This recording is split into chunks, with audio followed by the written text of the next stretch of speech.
안녕하십니까. 헬로티비 뉴스입니다. 사회적 거리두기 강화 조치가 1월 3일부터 2주 더 연장됐습니다.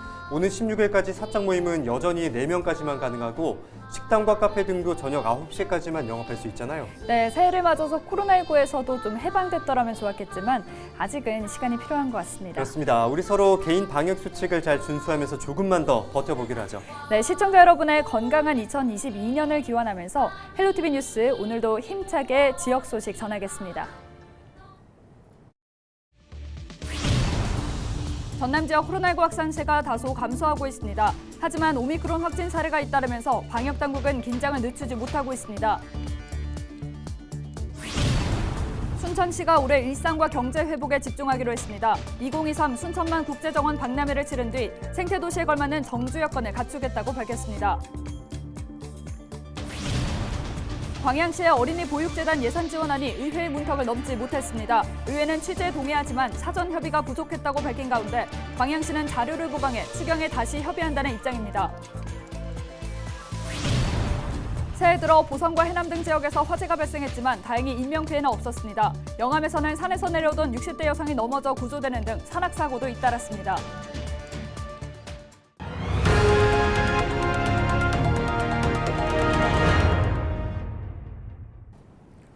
사회적 거리두기 강화 등으로 전남 지역의 코로나19 확산세가 한풀 꺾인 것으로 나타났습니다. 새해 들어서는 1일 신규 확진자가 40명 아래로 뚝 떨어졌는데요. 하지만 안심하기에는 아직 이른 상황입니다. 오미크론 변이가 12개 시군에서 발생했는데 대부분 돌파 감염인 것으로 분석됐습니다. 보도에 박종호 기자입니다. 3일 0시 기준 전남 지역 코로나19 신규 확진자는 모두 35명. 전라남도는 목욕탕과 학교, 장례식장 등 공공시설이나 다른 지역을 방문하면서 감염된 것으로 분석했습니다. 순천에서는 한 초등학교 학생 2명이 확진 판정을 받아 교직원과 학생 등 420여 명이 검사를 받았습니다. 전남 지역에서는 지난달 30일 61명이 신규 확진된 뒤 31일 48명으로 감소했고 새해 들어서는 40명 이하로 뚝 떨어졌습니다. 이제 우리도가 다른 지역보다는 약 한 4배 정도는 낮습니다. 발생률이 보니까. 그래서 인구 1만 명당 보더라도 전국 시도는 123명, 우리 전남은 33명 정도 되겠다 이렇게 볼 수가 있겠습니다. 우리가 검사 건수도 작년에 한번 분석해 보니까요. 우리가 한 301만 건 정도로 했거든요. 그래서 전국 평균보다는 한 2배 정도 저희가 많이 했고요. 하지만 안심하기에는 아직 이른 상황입니다. 3일 오전 8시 기준 전남 지역 확진자 가운데 62명이 오미크론으로 확인됐고 나머지 18명에 대해 역학조사가 진행되고 있습니다. 한평이 23명으로 가장 많았고 신안 16명, 목포 3명, 여수와 순천 각각 1명 등 전남 지역 12개 시군에서 오미크론 확진자가 나왔습니다. 특히 오미크론 변이 확인 사례 가운데 2차 접종자가 44명, 3차 접종자가 14명 등 대부분이 돌파 감염인 것으로 확인됐습니다. 다만 도내 오미크론 감염 확진자 가운데 위중증 환자는 없는 것으로 조사됐습니다. 오미크론 사례는 전국적으로 한 약 2,071건이 이제 사례가 확인이 됐고 확정 사례는 1,318건, 역학팀이 현 조사를 하고 있는 게 753건입니다. 우리 전남도 지금 31일부터 오미크론 검사를 지금 다 직접 하고 있거든요. 그래서 최근에 나온 외국인 입국자가 4명 포함해서 우리 전남은 전체적으로 오미크론 사례가 80건인데요. 62건이 오미크론으로 확인이 됐습니다. 강화된 사회적 거리두기는 2주간 다시 연장됐습니다. 방역당국은 치명률을 줄일 수 있는 만큼 코로나19 3차 추가 접종을 당부했습니다. 헬로티비 뉴스 박종호입니다. 순천시가 이민년 새해를 맞아 올해 시정 목표를 밝히는 언론인 브리핑을 열었습니다. 코로나19로 멈춘 일상을 회복하고 경제를 되살리는 데 전력을 다하겠다는 포부를 밝혔는데요. 올해 순천시가 주력할 주요 사업과 과제를 짚어봤습니다. 보도에 서경 기자입니다. 광주와 전주에 이은 호남권 인구 3대 도시 등극, 2021 동아시아 문화도시 6개월 대장정 마무리, 네이버 클라우드 데이터 센터 유치, 지난해 순천시가 일군 주요 성과들입니다. 반면에 아쉬움도 남았습니다. 순천시 2년 연속 청렴도 최하위 기록, 신규 쓰레기 매립장 최종 입지 선정 불발, 중국 최대 실리콘밸리 중관촌과의 교류 지연, 허석 순천시장은 호남권 최대 창업 보육센터 설립과 중관촌 순천지사 설립을 함께 추진해온 상황에서 코로나19로 인해 모든 교류가 멈춰선 게 가장 큰 아쉬움으로 남는다고 밝혔습니다. 취임하고 중점을 뒀던 게 중국 중관촌 사업입니다. 그런데 코로나19로 하늘길이 막혀서 가지 못하고 비대면으로만 작업을 하다 보니까 사실은 중관촌에 있는 기업들이 순천의 지사를 계속 내기로 했고 접촉을 했음에도 불구하고 오고 갈 수가 없기 때문에 저는 그 가시적인 성과를 내지 못한 게 아쉽습니다. 2022년 새해 순천시 시정 목표는 회복하는 일상, 살아나는 경제입니다. 코로나19로 주춤한 일상을 회복하고 위기의 지역 경제를 되살리는 게 핵심입니다. 지역 경제의 핏줄인 소상공인 지원을 늘리고 콘텐츠 산업을 육성해서 실물 경제의 반등을 이루겠다고 밝혔습니다. 웹툰과 애니메이션 같은 K 콘텐츠 사업을 집중 육성하고 창업 보육센터와 혁신 창업 특구를 조성해서 청년들이 모여드는 도시를 만들겠다는 겁니다. 창업 보육센터 준공과 혁신 창업 특구 조성으로 창의력과 아이디어만으로 성공할 수 있는 도시, 청년들이 꿈을 가지고 모여드는 도시를 만들겠습니다. 순천시는 30만 정원 도시답게 생태 친화적인 정주 여건을 만드는 데도 집중하겠다고 강조했습니다. 2023 순천만 국제 정원 박람회를 치르고 나면 남은 기반 시설들은 모두 순천 시민의 것이라며 생태 도시에 걸맞는 정주 여건을 갖춰 나가겠다고 약속했습니다. 이민년 새해를 맞아 재정비를 마치고 새로운 시정 목표를 내건 순천시. 일상과 경제 회복을 향한 시민들의 간절한 바람을 순천시가 하루라도 더 빨리 앞당길 수 있을지 기대와 관심이 모아지고 있습니다. 헬로티비 뉴스 서경입니다. 국가보조금 사기 혐의로 재판을 받고 있는 허석 순천시장이 6일 지방선거 출마 의지를 다시 한번 밝혔습니다. 허석 순천시장은 새해 첫 언론인 브리핑에서 다시 한번 순천 시민과 함께 시정을 운영하고 싶다며 민주당 후보로 시장 선거에 도전하겠다는 입장을 밝혔습니다. 또한 개인적인 일로 재판이 장기화되고 있어 송구한 마음이라며 시민에게 사과했습니다. 허 시장의 항소심 선고 재판은 오는 25일 오후 2시 15분 광주지법 301호 법정에서 열립니다.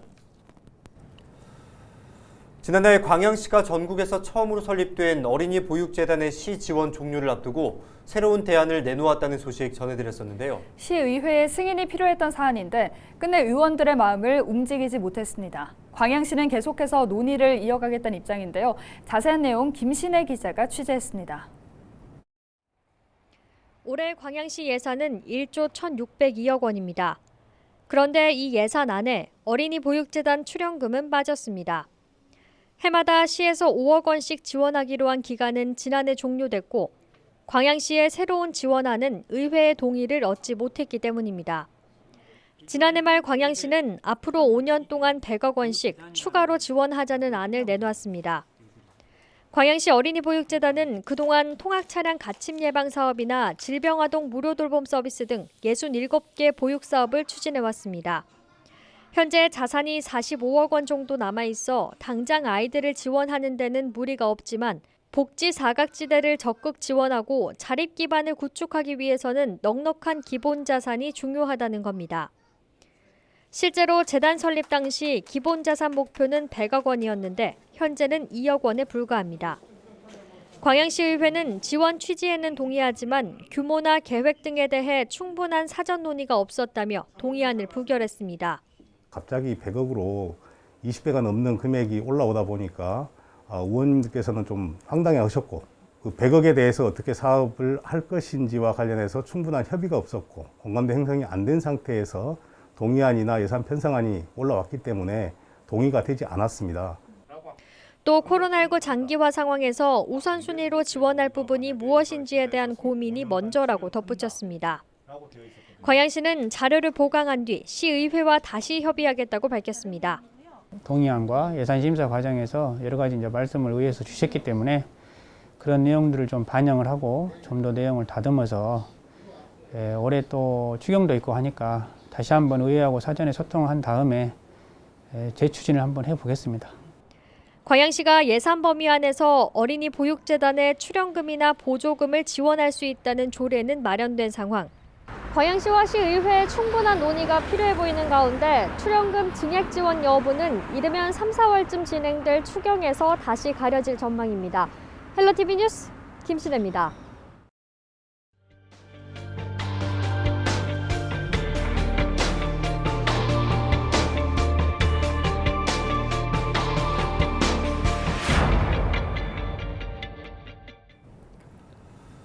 주말에 발생한 사건, 사고를 살펴보는 시간입니다. 다사다난했던 2021년이 저물고 어느덧 새해가 밝았는데요. 전남은 2022년 새해 벽두부터 사건, 사고가 잇따랐지만 큰 인명피해는 없어 비교적 평온한 주말을 보냈습니다. 고정민 기자입니다. 불길이 뒤덮은 숲 위에서 산림청 헬기가 연신 물을 뿌려댑니다. 이일 낮 2시 반쯤 보성군의 한 야산에서 불이 난 겁니다. 다친 사람은 없었지만 임야 0.1헥타르가 불에 탔습니다. 소방과 산림당국은 헬기와 소방차를 동원해 2시간 반 만에 불을 껐습니다. 불이 난 곳은 숲이 우거져 진입이 쉽지 않은 탓에 진화에 어려움을 겪었습니다.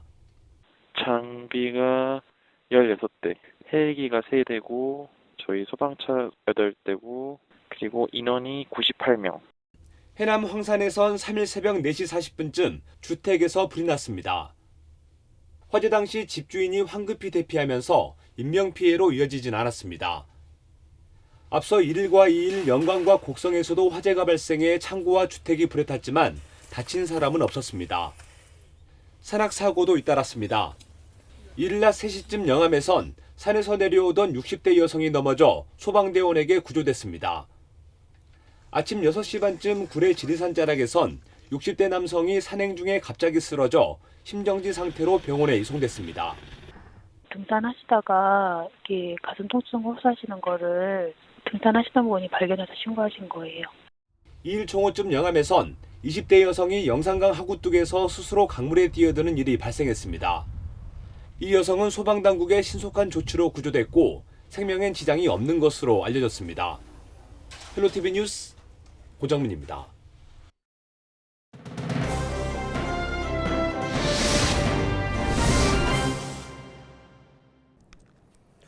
네, 오늘의 키워드 뉴스 첫 번째 키워드는 호랑이입니다.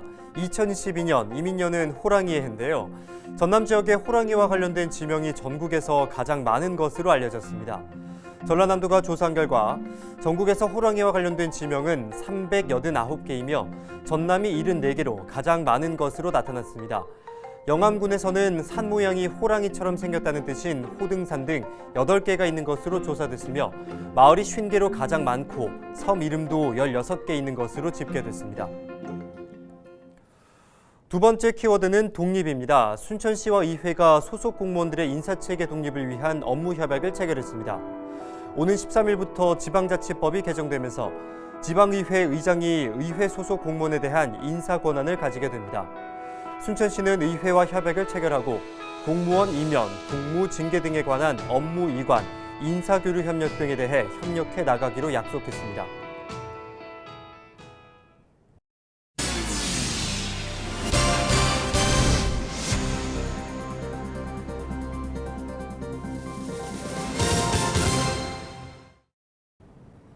김종식 목포시장이 2022년 이민년 새해를 맞아 올 한 해를 새로운 기회와 미래 발전의 동력을 만드는 원년으로 삼겠다는 포부를 전했습니다.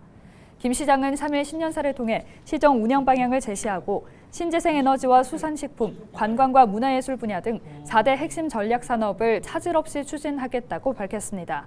특히 목포는 섬진흥원을 유치한 계기를 기회로 삼아 관련 사업을 적극 추진해 섬의 수도로 자리매김하고 인구 감소 문제도 적극 대응하겠다고 설명했습니다. 이상으로 뉴스를 마칩니다. 저희는 언제나 지영민과 함께하겠습니다. 시청해주신 여러분 고맙습니다.